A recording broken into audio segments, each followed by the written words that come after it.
Hello there, my name is Linda Jo Martin, the Book Lady, and this is my weekly writing video. So today I am going to be talking about fiction and nonfiction. I started out as a fiction writer. I started by writing novel attempts and short stories. Eventually I wrote a complete novel. I wrote quite a few complete novels, but most of them have never been published because I haven't edited them or self-published yet. I'm planning to self-publish. What happened was that I had a need for money. This was about 10 years ago. And I learned that nonfiction sells better than fiction, so I decided to try to write nonfiction, and I ended up doing a lot of writing on the web, either on my own blogs or for other people's websites. And I actually earned quite a bit of money doing that for a while. I would say the good money lasted a couple of years. I wrote a few articles that earned money continuously, quite a bit of money, and it was good while it lasted, but then the website that I was writing for shut down. It's like when you put something on the web, you're at the mercy of Google, and if they change the search engine algorithms and suddenly your article isn't featured anymore, then the money goes away. So that's what happened to this site that I was writing for that was so profitable for me. And for the last few years, I have been continually having my income drop. So now I get a mere dribble of what I used to get, just barely enough to get by, really. So I really wish I had stuck with my fiction writing, and I regret that I don't have my novels finished and edited. So I just thought I'd put that out there that this is my truth. When I was looking for something to talk about today, I turned to a page in this book, A Writer's Book of Days. And the topic said, tell your truth. So I just did. That's my truth. Although it's true that nonfiction is more profitable than fiction, at least it was for me, it's also true that the fiction is much more satisfying. I love my characters. I get into the storylines and the worlds that are created. And yeah. Right now, this year, I am reading more fiction than nonfiction. If you look through my bookcases, you'll see almost everything over there is nonfiction. And what I'm trying to do this year is buy and read more fiction. So I can say I have read a couple of Christian books this year, but other than that, I haven't read any nonfiction, just mainly fiction, and I'm enjoying it very much.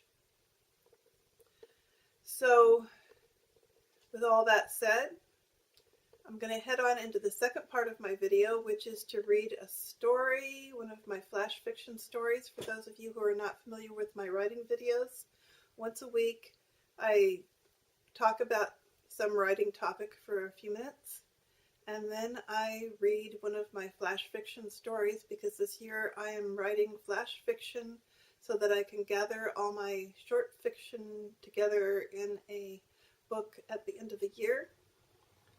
And so I have a notebook that I'm writing my fiction in, and so far I have quite a few stories, and I've listed some of them here, and there's some more listed in the back. But so each story has a number, and each week I choose a number at random, and I'm putting them in a sugar container now. What do you call it? A sugar bowl. This is actually a miniature. It's not a real sugar bowl. But I decided to put them in there because I got so many it was hard to hold them.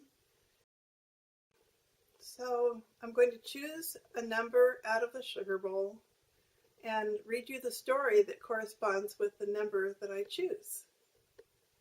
So I choose number 21.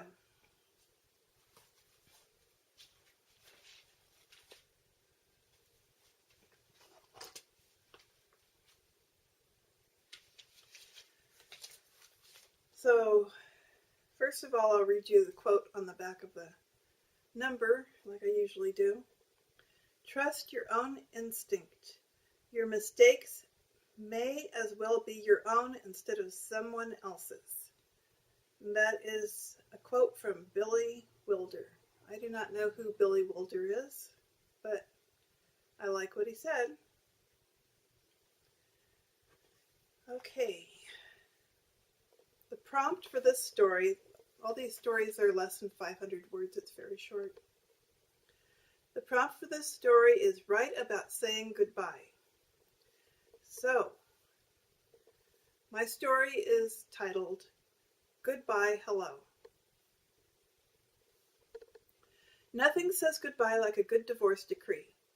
Sometimes that's the thing that really is needed. But what happens next?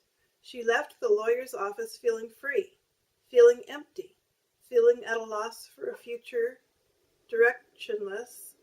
It was time to design the next phase of her life because there was no going back. Have you ever considered what you would do if you could do anything at all?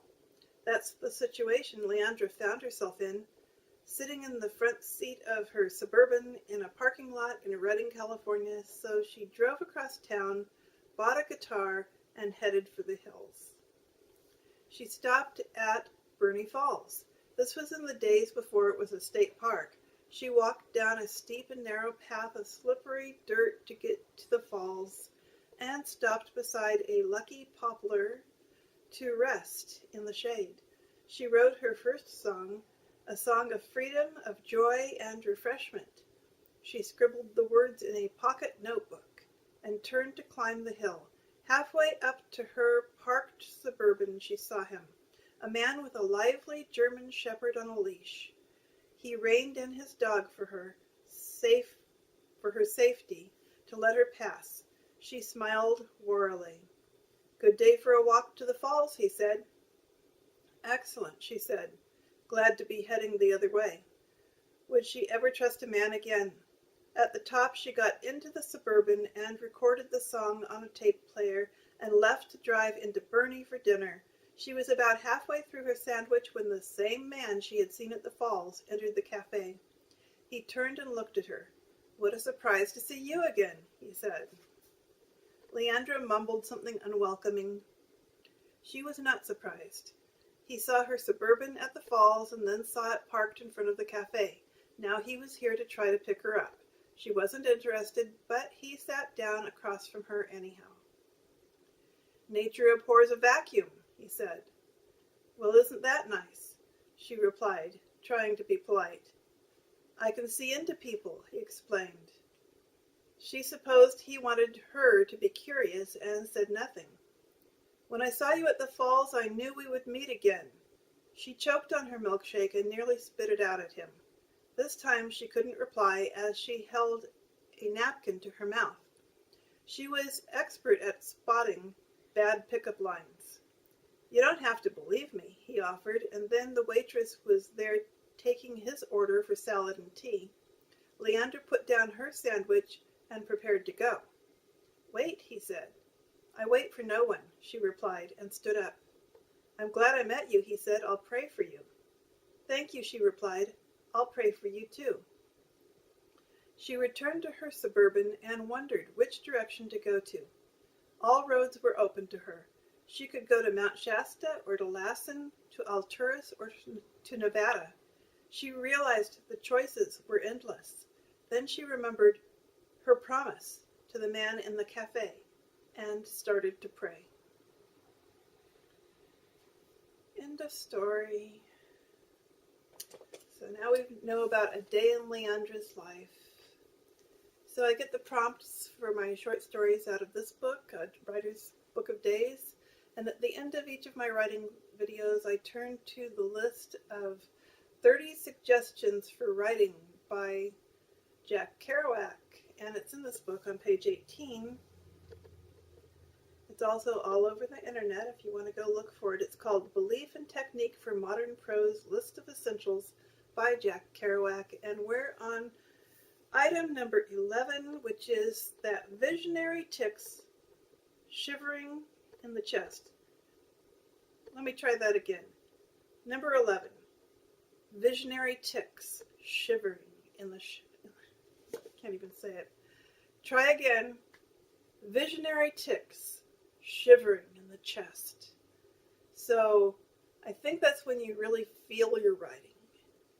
If you can really feel it, then it's got to be good. So let's all go write and feel our writing and get those visionary ticks this week. So that will be it for my video this week, and I will be back with another writing video next week. In the meantime, I do some booktube videos and hope that you'll come back and subscribe to my channel if you haven't already. Click the like button, like they always say, would be appreciated. But most of all, I would just love to get your feedback, your comments. Truly I would. So thank you so much for watching my writing video, and I will be back with another video soon.